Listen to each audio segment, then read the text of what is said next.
George Orwell, 1984, Parte 3, Capítulo 2. Winston estava deitado sobre alguma coisa que lembrava uma cama de campanha, com a diferença de que era mais alto e o prendia de forma a impedir todo e qualquer movimento. Sobre seu rosto incidia uma luz aparentemente mais forte que o normal. O'Brien estava a seu lado e o observava com atenção. Do outro lado, um homem de jaleco branco segurava uma seringa hipodérmica. Mesmo depois de abrir por completo os olhos, só gradualmente começou a tomar conhecimento das características do lugar. Tinha a impressão de que chegara ali nadando, num movimento ascendente, cujo ponto de partida fora um mundo muito diverso, uma espécie de mundo subaquático situado muito abaixo dali. Não fazia ideia de quanto tempo permanecera lá. Desde o momento em que fora preso, não voltara a ver o escuro da noite nem a luz do dia. Além disso, as lembranças que lhe restavam não eram contínuas. Houvera momentos em que a consciência, mesmo o tipo de consciência que se tem durante o sono, ficara completamente ausente, para só voltar depois de um período de obliteração. Mas se aqueles intervalos tinham sido feitos de dias, semanas ou apenas segundos, isso não havia como saber. Com aquela primeira pancada no cotovelo, tivera início o pesadelo. Mais tarde, Winston viria a se dar conta de que aquilo não passara de um interrogatório preliminar, rotineiro, a que quase todos os presos eram submetidos. Havia uma ampla variedade de crimes, espionagem, sabotagem e outros tais, que todos eram obrigados a confessar. A confissão era uma formalidade, embora a tortura fosse real. Quantas vezes apanhara e por quanto tempo, não recordava. Havia sempre 5 ou 6 homens de uniforme preto batendo nele ao mesmo tempo. Às vezes eram punhos, às vezes cacetetes, às vezes varas de aço, às vezes botas. Havia ocasiões em que ele rolava indignamente no chão como um animal, revirando o corpo para um lado e para o outro, num esforço incessante e desesperado de se esquivar dos chutes, mas só conseguindo incitar mais e mais chutes nas costelas, na barriga, nos cotovelos, nas canelas, na virilha, nos testículos, na base da coluna. Havia ocasiões em que a coisa se prolongava tanto que o que lhe parecia realmente cruel, perverso e indesculpável não era os guardas continuarem batendo nele, mas que não conseguisse se obrigar a perder a consciência. Havia ocasiões em que a coragem o abandonava de tal forma que ele se punha a pedir clemência antes mesmo que a pancadaria começasse. Ocasiões em que a simples visão de um punho se preparando para desferir o murro era o que bastava para fazê-lo confessar uma profusão de crimes reais e imaginários. Havia também ocasiões em que começava decidido a não confessar coisa nenhuma, quando cada palavra tinha de ser extraída dele entre um e outro gemido de dor. E havia ocasiões em que buscava debilmente uma solução conciliatória, quando dizia a si mesmo: vou confessar, mas daqui a pouco. Preciso aguentar até a dor ficar insuportável. Mais 3 chutes, mais 2 chutes, depois conto o que eles querem. Às vezes batiam tanto nele que Winston mal conseguia ficar em pé. Depois, o atiravam feito um saco de batatas, no chão de pedras de uma cela e o deixavam ali por algumas horas, até que recuperasse e ficasse pronto para novos maus tratos. Também havia períodos mais longos de recuperação. Lembrava-se vagamente deles, pois passava-os dormindo ou em estado letárgico. Lembrava-se de uma cela com uma cama de tábuas, uma espécie de prateleira presa à parede, uma pia de latão e refeições compostas de sopa quente, pão e às vezes café.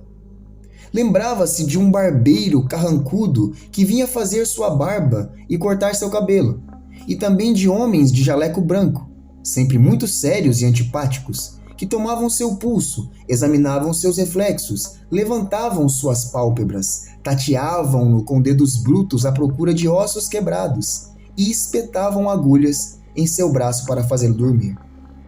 As fugas tornaram-se menos frequentes e passaram a ser principalmente uma ameaça, um horror ao qual a qualquer momento poderia voltar a ser submetido caso suas respostas fossem insatisfatórias. Seus interrogadores já não eram bandidos de uniforme preto, mas intelectuais do partido.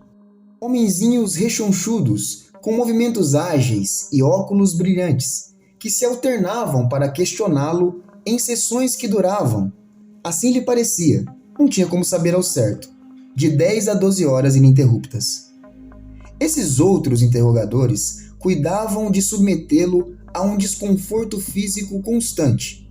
Contudo, a dor não era seu principal recurso. Esbofeteavam-no, puxavam-lhe as orelhas e os cabelos, obrigavam-no a ficar em pé, numa perna só, impediam-no de urinar, iluminavam seu rosto com luzes fortes até seus olhos começarem a lacrimejar. Porém, o propósito daquilo tudo era apenas humilhá-lo e minar sua capacidade de argumentação e raciocínio.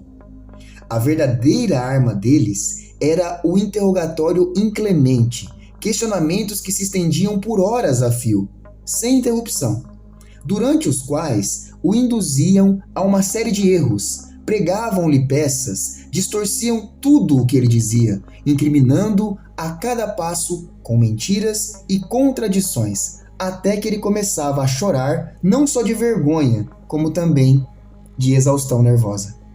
Às vezes Winston caía no choro meia dúzia de vezes numa única sessão.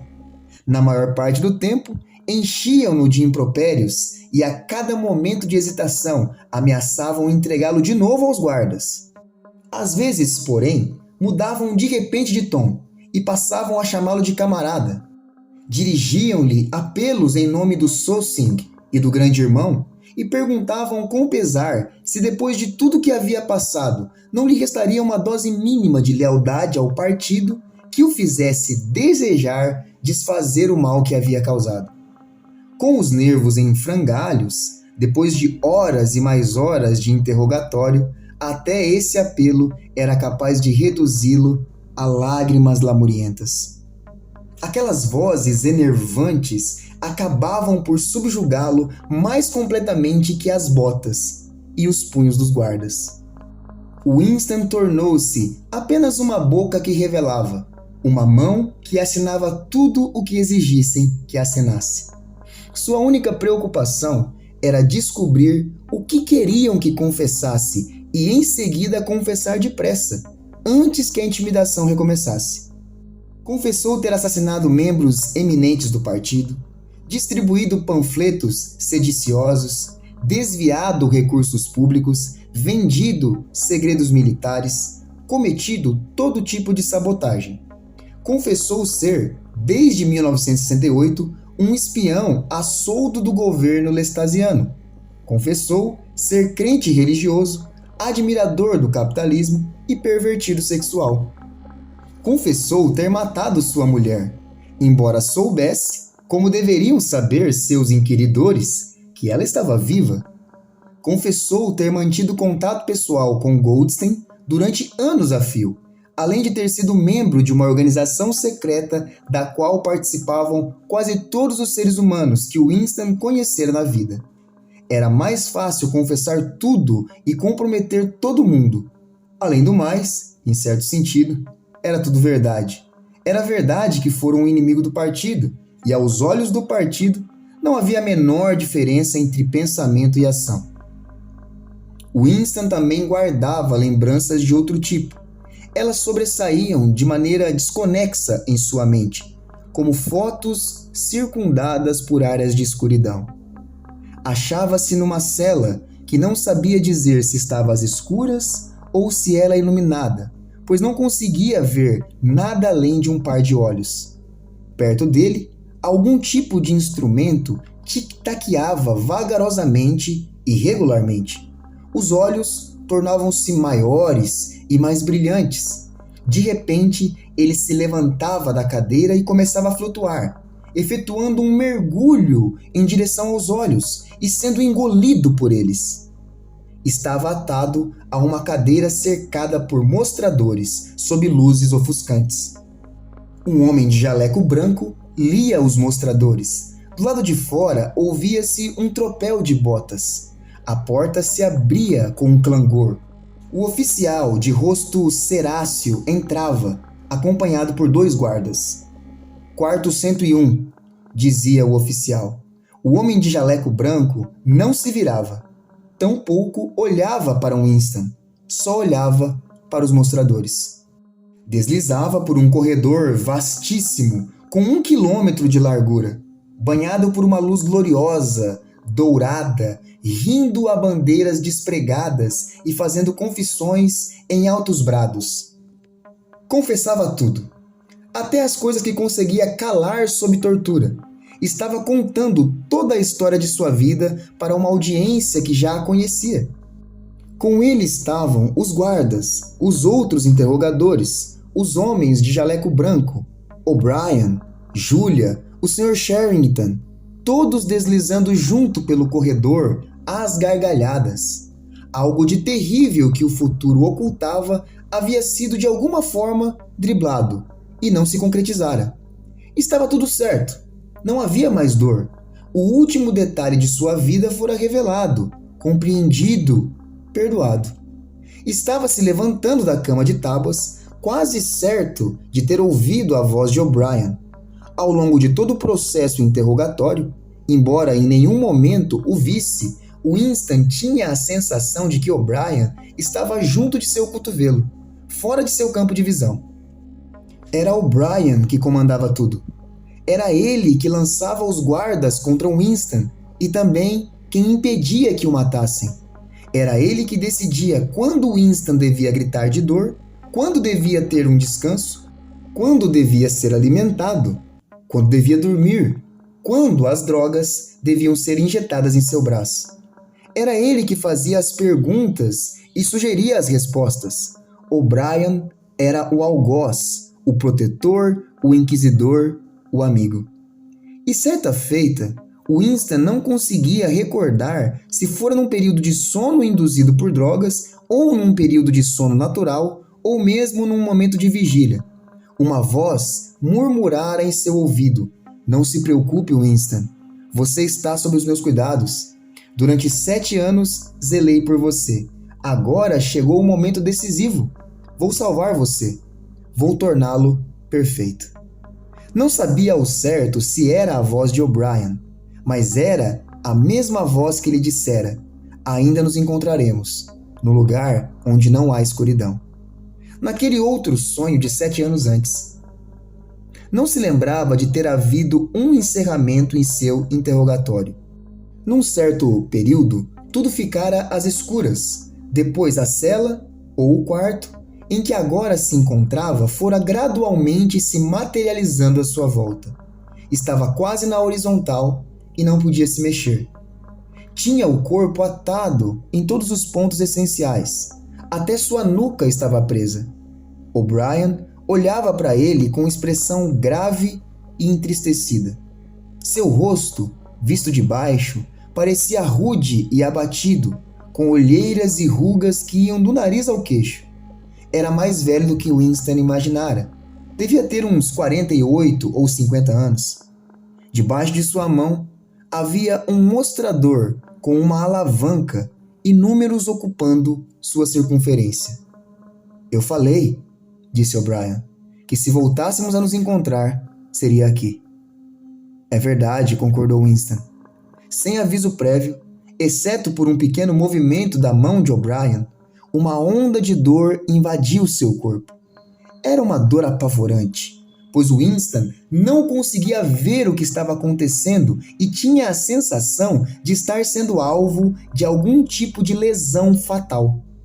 Não sabia se a coisa de fato acontecia ou se o efeito era produzido eletricamente. Fosse como fosse, sentia o corpo sob efeito de uma força deformadora, as juntas sendo lentamente descoladas, Embora a dor tivesse enchido sua testa de suor, o pior de tudo era o medo de que sua coluna estivesse prestes a se partir. Trincou os dentes e respirou com força pelo nariz, tentando manter-se em silêncio pelo maior tempo possível. Você está com medo, disse O'Brien, observando seu rosto, de que em breve algo se parta. Receia particularmente que seja sua coluna. Tem uma imagem mental muito nítida das vértebras se rompendo e do fluido espinhal escorrendo delas. É nisso que está pensando, não é, Winston? Winston não respondeu. O'Brien levou a alavanca do aparelho à posição original. A onda de dor desapareceu quase tão depressa quanto surgira. 40 agora, disse O'Brien. Como pode ver, os números deste mostrador vão até 100. Peço-lhe que tenha em mente ao longo de toda a nossa conversa que eu posso, a qualquer momento e em qualquer nível que me apeteça, infligir-lhe dor.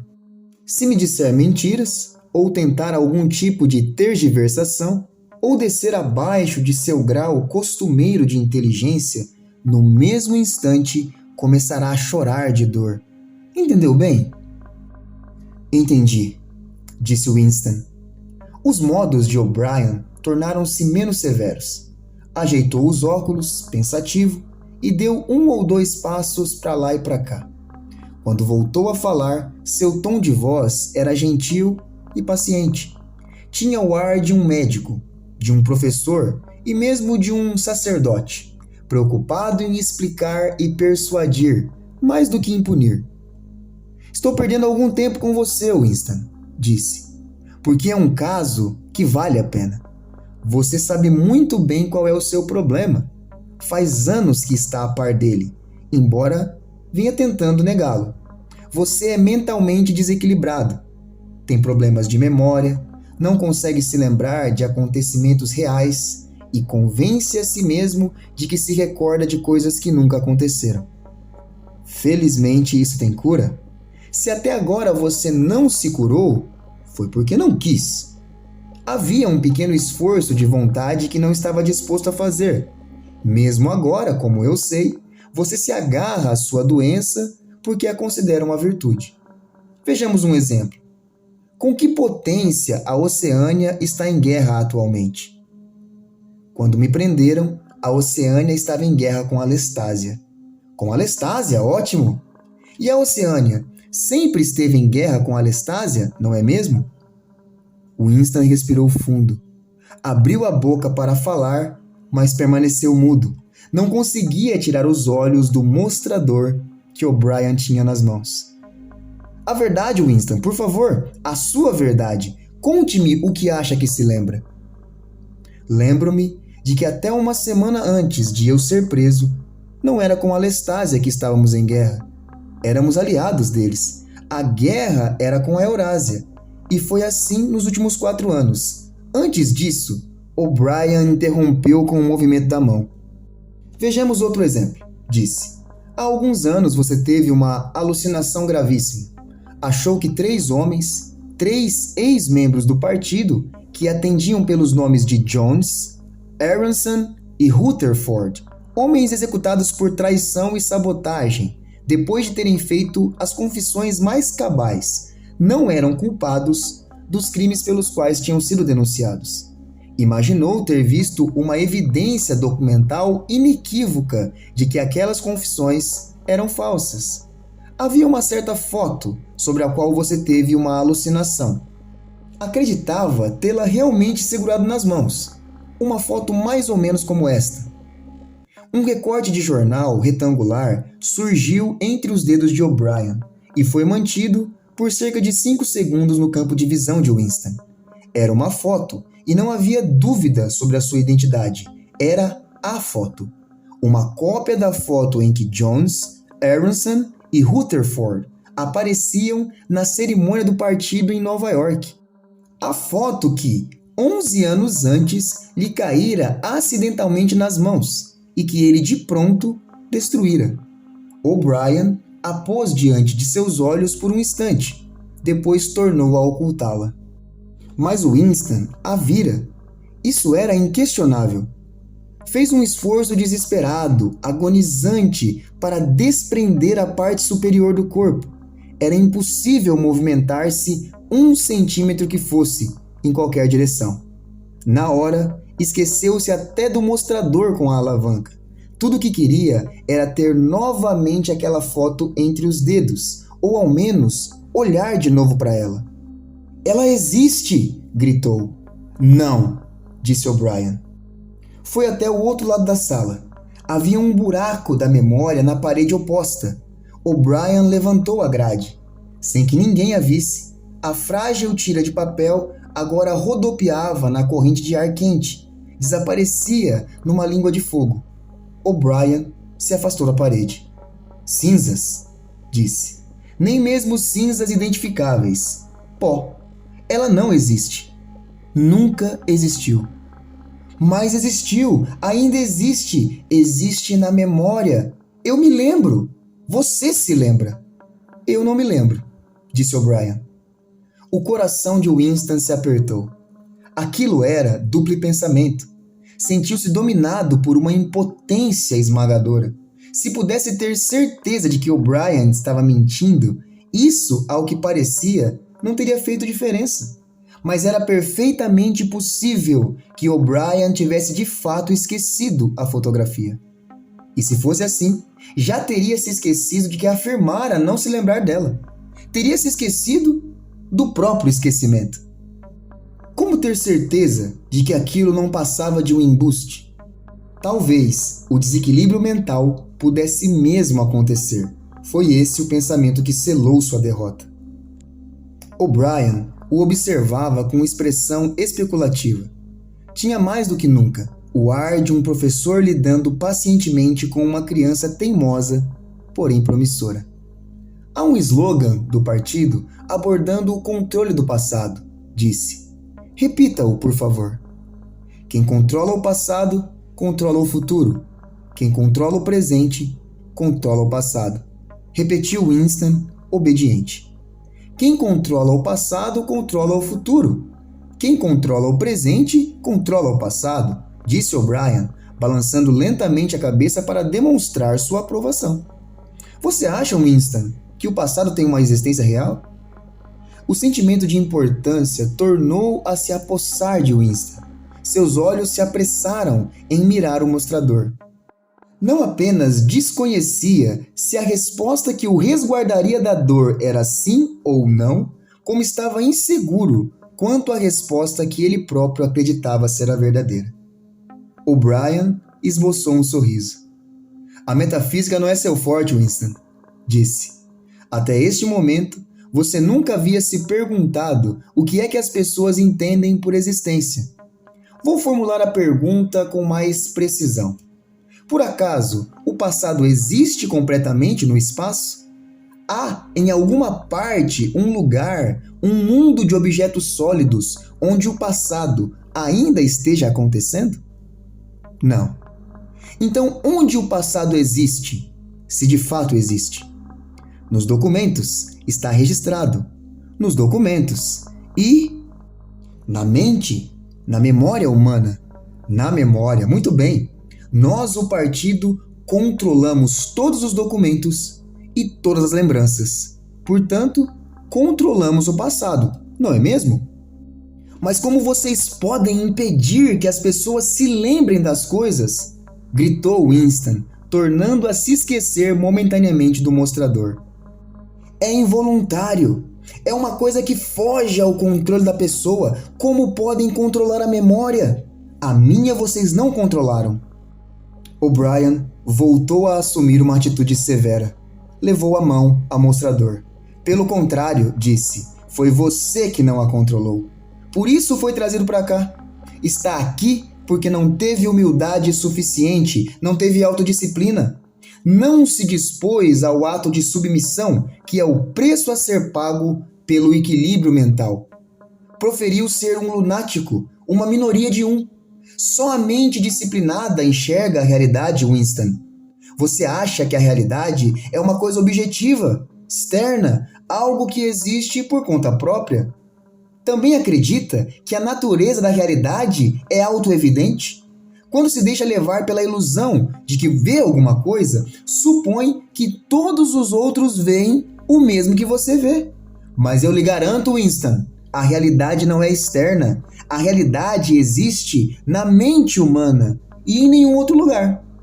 Não na mente individual, que está sujeita a erros e que de toda maneira logo perece. A realidade existe apenas na mente do partido, que é coletiva e imortal. Tudo o que o partido reconhece como verdade é a verdade. É impossível ver a realidade se não for pelos olhos do partido. É esse o fato que você precisa reaprender, Winston. E isso exige um ato de autodestruição, um esforço de vontade. Você precisa se humilhar antes de conquistar o equilíbrio mental. O'Brien fez uma breve pausa, como para permitir que suas palavras fossem devidamente compreendidas. Lembra-se, continuou ele, de ter escrito em seu diário: liberdade é a liberdade de dizer que 2 mais 2 são 4. Lembro, disse Winston. O'Brien levantou a mão esquerda e mostrou seu dorso para Winston, com o polegar escondido e os outros 4 dedos estendidos. Quantos dedos tenho aqui, Winston? 4. E se o partido disser que não são 4, mas 5, quantos dedos serão? 4. A palavra foi concluída com um gemido de dor. O ponteiro do mostrador saltara para 55. O suor recobrira todo o corpo de Winston. O ar que entrou em seus pulmões saiu sob a forma de grunhidos fundos que nem trincando os dentes Winston conseguia sufocar. O'Brien observava-o com os 4 dedos ainda estendidos. Puxou a alavanca de volta. Dessa vez, a dor foi apenas levemente mitigada. Quantos dedos, Winston? 4. O ponteiro saltou para 60. Quantos dedos, Winston? 4. 4! O que mais posso dizer? 4! O ponteiro provavelmente tornara a subir. Porém, Winston não olhou para o mostrador. O semblante carregado, severo, e os 4 dedos ocupavam todo o seu campo de visão. Tinham os dedos diante dos olhos, como colunas enormes, desfocados e dando a impressão de vibrar, mas inequivocamente 4. Quantos dedos, Winston? 4! Pare! Pare! Como pode continuar com isso? 4! 4! Quantos dedos, Winston? 5! 5! 5! Não, Winston, assim não. Você está mentindo. Continua achando que são 4. Quantos dedos? 4, 5, 4, o que você quiser. Apenas pare com isso. Pare a dor. De repente, viu-se sentado na cama, com o braço de O'Brien em volta de seus ombros. Provavelmente perdera a consciência por alguns segundos. As tiras que prendiam seu corpo à cama foram afrouxadas. Sentia muito frio. Tremia de maneira incontrolável. Seus dentes batiam. Lágrimas deslizavam por suas faces. Por um momento, permaneceu agarrado a O'Brien, como um bebê. Curiosamente reconfortado pelo braço pesado em torno do ombro. Tinha a sensação de que O'Brien era seu protetor, que a dor era algo que vinha de fora, que sua origem era outra e que era O'Brien quem o salvaria dela. Você aprende devagar, Winston, disse O'Brien gentilmente. O que posso fazer? Respondeu Winston entre lágrimas. Como posso deixar de ver o que tenho diante dos olhos? 2 e 2 são 4. Às vezes, Winston, às vezes são 5. Às vezes são 3. Às vezes são todas as coisas ao mesmo tempo. Precisa se esforçar mais. Não é fácil adquirir equilíbrio mental. Ele deitou Winston na cama. Seus membros voltaram a ser atados, porém a dor abrandara e o tremor desaparecera, deixando-o apenas fraco e com frio. O'Brien acenou com a cabeça para o homem de jaleco branco, que se mantivera imóvel durante todo o procedimento. O sujeito debruçou-se e examinou os olhos de Winston, verificou seu pulso, encostou uma orelha no peito dele, deu uma batidinha aqui e ali, depois fez com a cabeça um sinal afirmativo para O'Brien. De novo? Disse O'Brien. A dor percorreu o corpo de Winston. O ponteiro provavelmente atingira os 70, 75. Dessa vez, ele fechara os olhos. Sabia que os dedos continuavam ali e que continuavam sendo 4.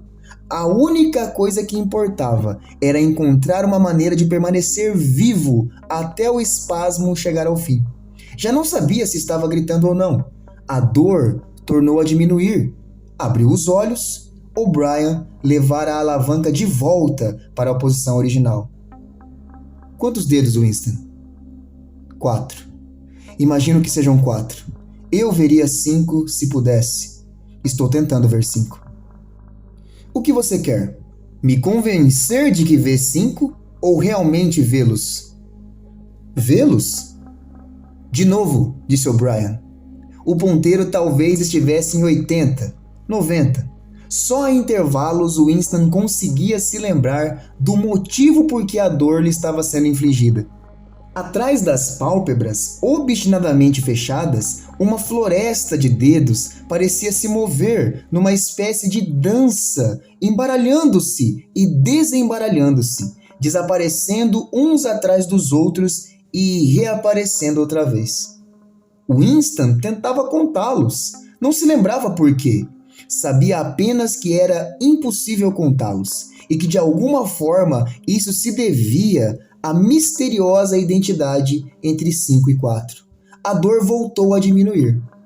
Ao abrir os olhos, verificou que continuava vendo a mesma coisa. Um sem fim de dedos, movendo-se como árvores, continuava a correr em ambas as direções, cruzando-se e descruzando-se. Tornou a fechar os olhos. Quantos dedos estou mostrando para você, Winston? Não sei. Você vai me matar se fizer isso de novo. 4, 5, 6, com toda sinceridade, não sei. Assim é melhor, disse O'Brien. Uma agulha entrou no braço de Winston, quase no mesmo instante. Uma calidez feliz, curativa, se espalhou por todo o seu corpo. A dor já estava semi-esquecida. Abriu os olhos e fitou O'Brien, agradecido. À vista do rosto rude e enrugado, tão feio e tão inteligente, seu coração parecia renovar-se. Caso pudesse mover-se, teria pousado a mão sobre o braço de O'Brien. Nunca o amara tão profundamente quanto naquele momento, e não apenas porque ele estancara a dor.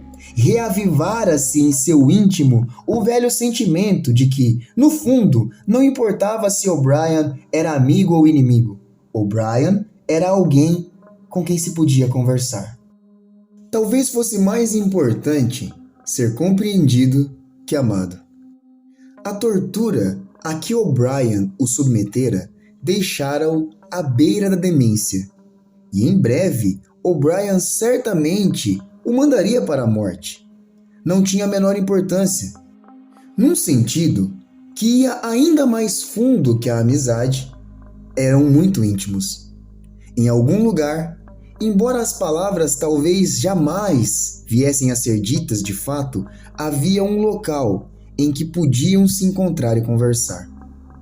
A expressão com que O'Brien olhava para ele sugeria que possivelmente um pensamento idêntico estivesse lhe passando pela cabeça. Ao falar, sua voz tinha um tom afável, amistoso. Sabe onde você está, Winston? Não. Imagino que no Ministério do Amor. Sabe há quanto tempo está aqui? Não faço ideia. Dias, semanas, meses? Acho que alguns meses. E por que acha que trazemos as pessoas para este lugar? Para fazê-las confessar? Não, não é por isso. Tente de novo. Para castigá-las? Não. exclamou O'Brien. Sua voz se modificara extraordinariamente e seu rosto assumira um aspecto a um só tempo ríspido e entusiasmado. Não, não é apenas para obter sua confissão, nem para castigar você. Será que preciso explicar por que o trouxemos para cá?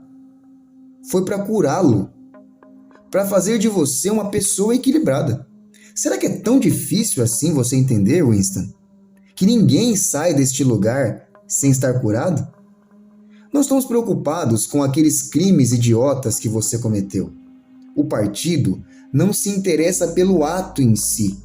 É só o pensamento que nos ocupa. Não nos limitamos a destruir nossos inimigos. Nós os transformamos. Entende o que estou querendo dizer? O'Brien estava debruçado sobre Winston. Seu rosto parecia enorme devido à proximidade e terrivelmente feio por estar sendo visto de baixo. Além do mais, animava-o uma espécie de exaltação, uma intensidade demente. O coração de Winston tornou a se encolher. Se pudesse, teria afundado na cama. Tinha certeza de que O'Brien, por mero capricho, estava prestes a acionar o mostrador. Naquele instante, porém, O'Brien se afastou da cama, deu 1 ou 2 passos para lá e para cá, depois continuou, com menos veemência. A primeira coisa que você precisa entender é que neste lugar não há martírios. Já leu sobre as perseguições religiosas do passado. Na Idade Média, havia a Inquisição. Foi um fracasso. Seu intuito era erradicar a heresia e acabou por perpetuá-la. Para cada herege queimado na fogueira, milhares de outros surgiam. Por que isso? Porque a Inquisição matava seus inimigos às claras, e os matava sem que houvessem se arrependido.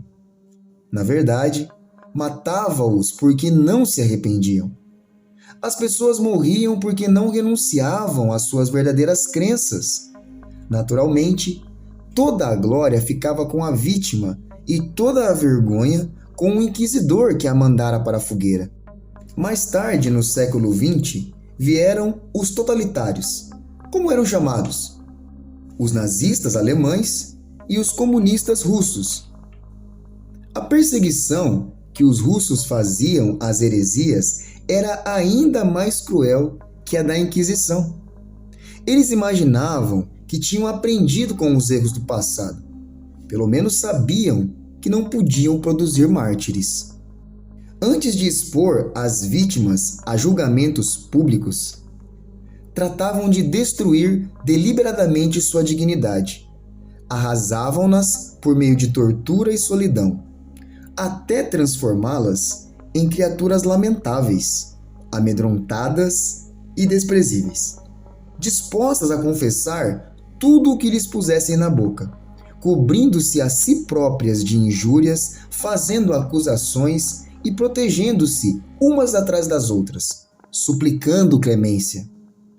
E não obstante a isso, passado alguns anos acontecia a mesma coisa. Os mortos tornavam-se mártires e sua degradação era esquecida.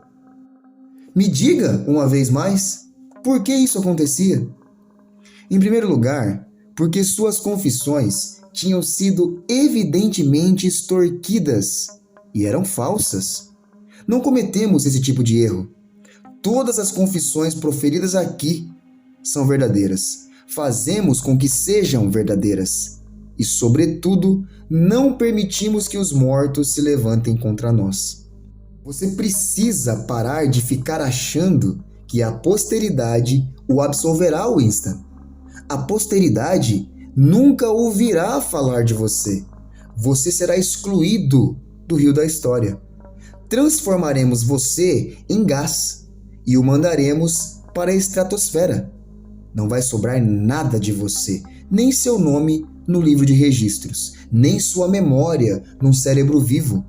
Será aniquilado no passado e no futuro.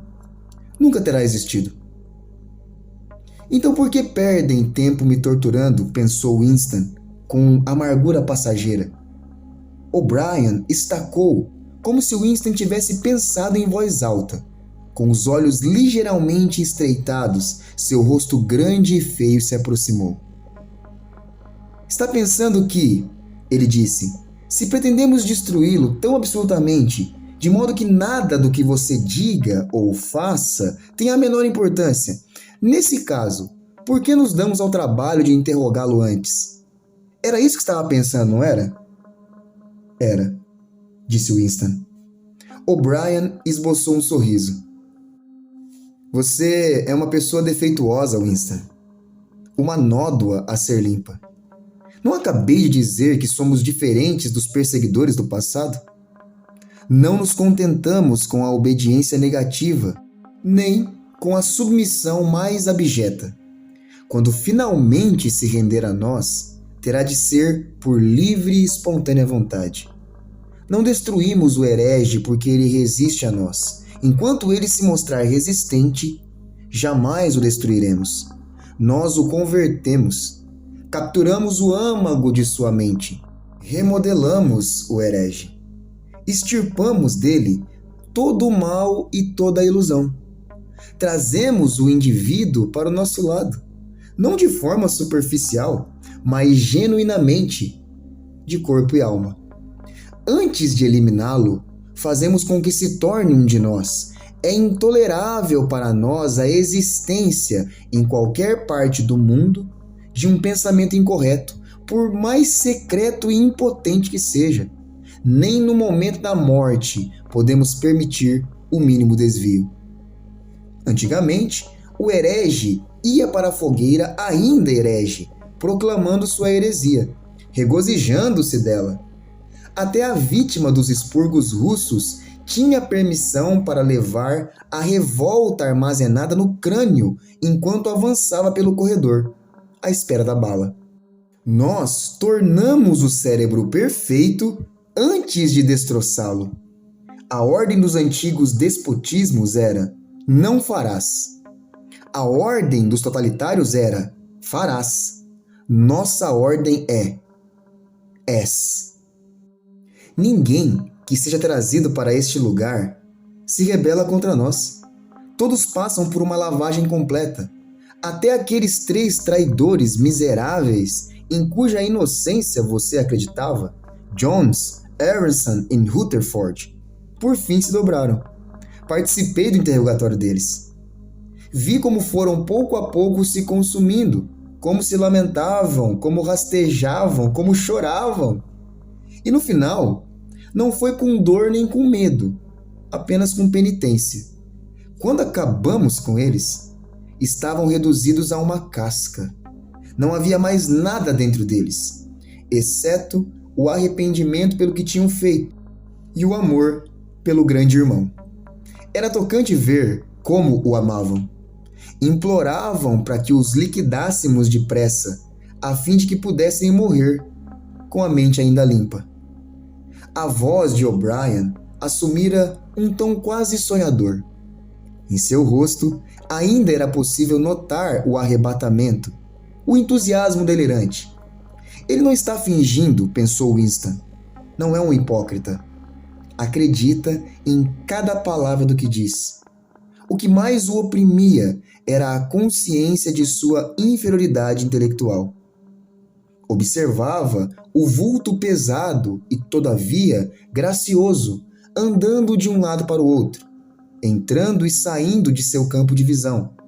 O'Brien era, em todos os sentidos, um ser maior que ele.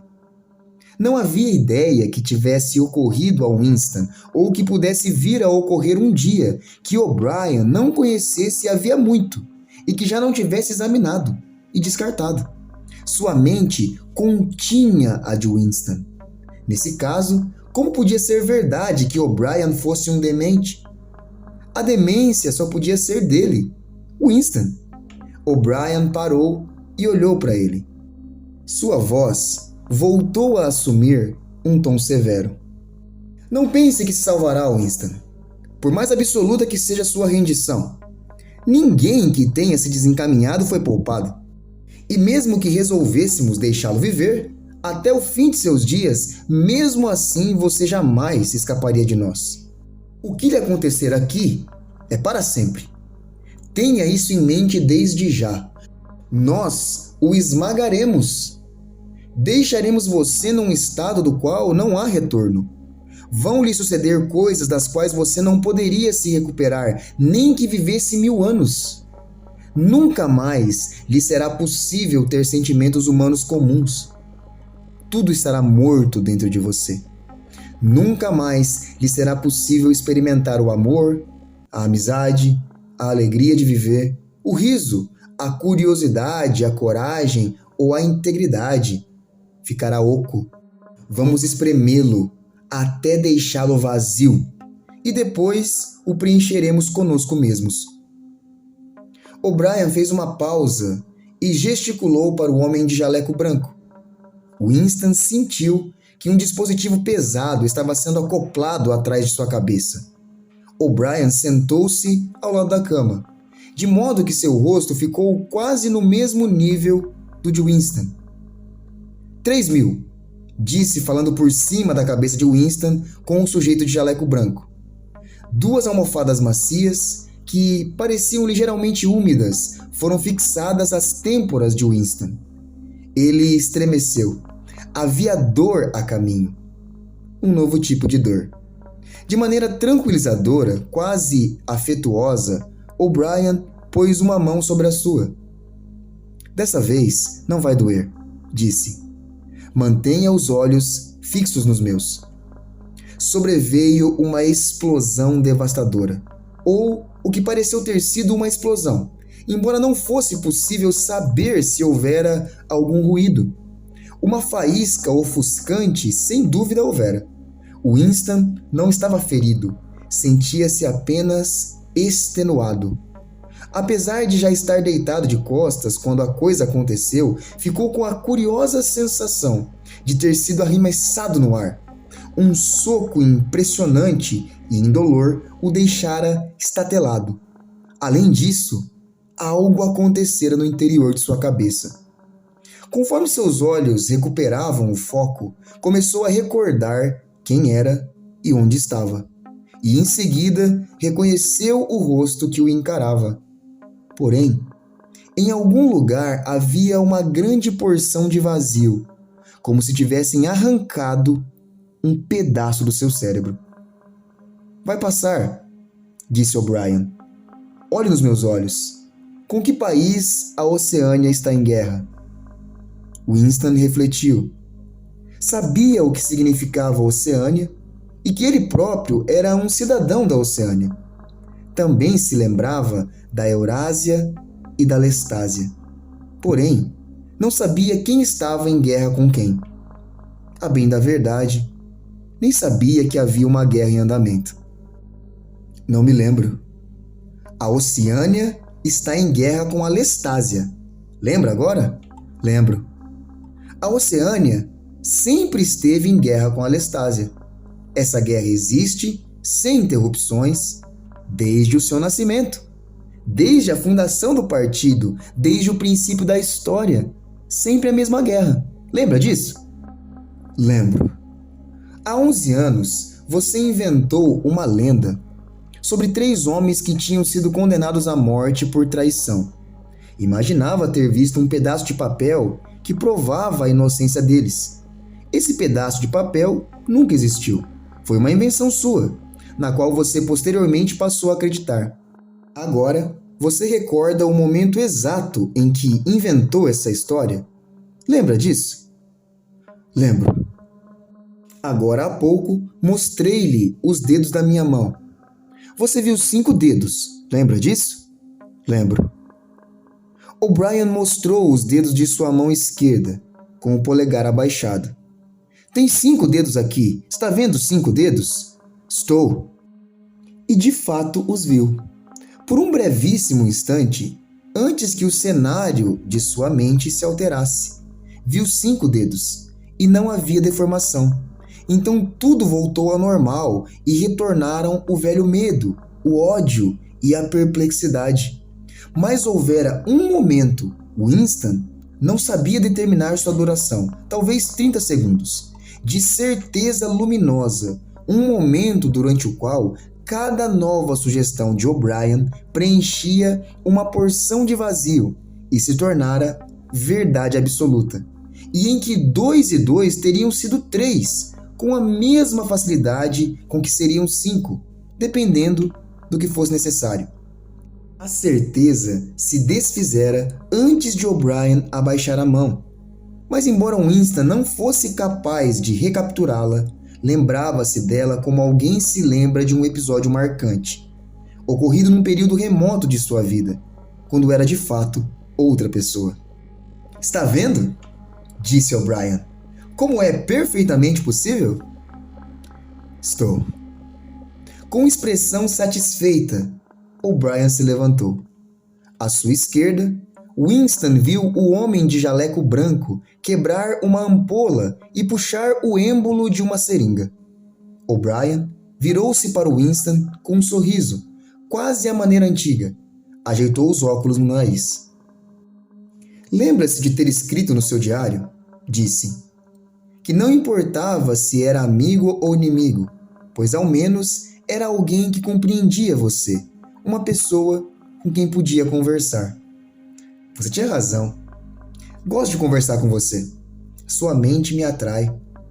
Lembra um pouco a minha, com a diferença de que você é doido. Antes de encerrarmos a sessão, pode me fazer algumas perguntas se quiser." "Sobre qualquer coisa?" "Qualquer coisa." O'Brien notou que Winston olhava para o mostrador. "Está desligado." "Qual é a sua primeira pergunta?" "O que fizeram com a Julia?" indagou Winston. O'Brien sorriu outra vez. "Ela traiu você, Winston." "Imediatamente. Incondicionalmente. Raras vezes vi alguém passar para o nosso lado com tamanha presteza. Você mal a reconheceria se a visse. Sua rebeldia, sua astúcia, sua loucura, sua mente suja. Tudo foi extraído dela. Foi uma conversão perfeita, um caso para figurar em nossos livros-texto. Vocês a torturaram." O'Brien deixou isso sem resposta. "Próxima pergunta", disse. "O grande irmão existe?" "Claro que existe. O partido existe. O grande irmão é a personificação do partido. Mas existe da mesma maneira que eu existo?" "Você não existe", disse O'Brien. Mais uma vez foi assaltado pela sensação de impotência. Conhecia ou intuía os argumentos que demonstravam sua inexistência. Eram, contudo, argumentos absurdos, meros jogos de palavras. Porventura a afirmação "você não existe" não continha um absurdo lógico? Mas de que valia alegar isso? Sua mente esmorecia à medida que pensava nos argumentos irrespondíveis e insanos com que O'Brien o aniquilaria. "Eu acho que existo", disse penosamente. "Tenho consciência de minha própria identidade. Nasci e vou morrer. Tenho braços e pernas, ocupo um ponto particular no espaço. Nenhum outro objeto sólido pode ocupar simultaneamente esse mesmo ponto. É nesse sentido que o grande irmão existe? É irrelevante. Ele existe. O grande irmão vai morrer um dia? Claro que não. Como ele poderia morrer? Próxima pergunta. A confraria existe? Isso, Winston, você nunca saberá. Mesmo que resolvamos soltá-lo depois que terminarmos com você, mesmo que você viva até os 90 anos, nunca saberá se a resposta a essa pergunta é sim ou não. Enquanto viver, esse será para você um enigma não resolvido.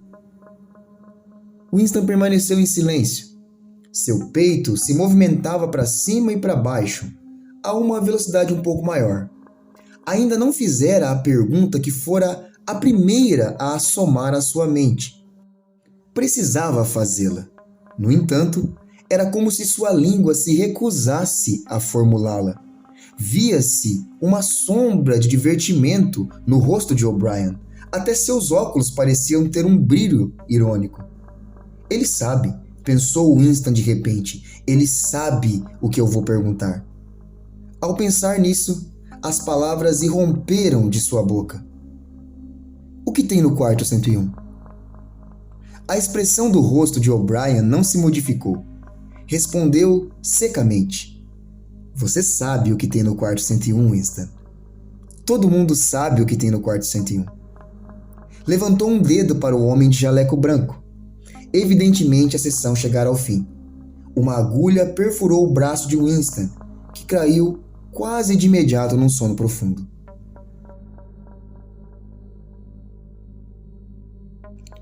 Se você gostou dessa narração, curte o vídeo aqui embaixo, se inscreva e ative as notificações para receber mais conteúdo como esse.